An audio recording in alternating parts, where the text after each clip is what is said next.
At every high school, there seems to be someone who's on the outside. People who are seen as weird or different.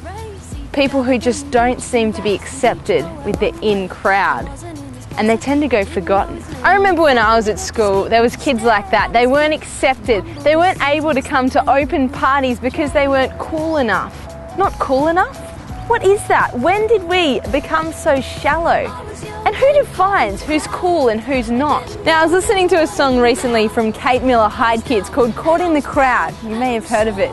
She talks about this kid that was at her high school who was socially unaccepted. He was picked on, he was bullied for being a little bit different. You may know someone like that at your university, your work, or even your school. In this video, she talks about how she had an opportunity to stand up for this guy, and she didn't. Into the cement, threw away his bag and said he had no friends. He yelled that he did, and he looked around. He tried getting up, but they pushed him on down. That's when he saw me, called out my name, and I turned my back and just walked away. Yeah, I turned my back and just walked away.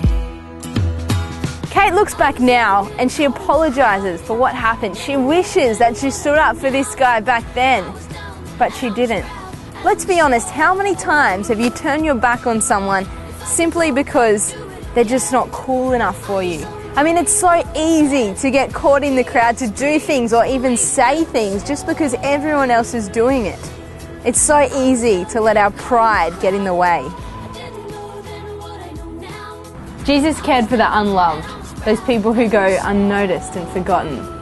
They may not dress well, they may not have a lot of stuff, but they're so much more wealthier in so many different ways. And something that I have to constantly remind myself is that man looks at the outside appearance, but the Lord looks at your heart. Not how much stuff you have, not how much friends you have, that doesn't matter. It's your heart that matters.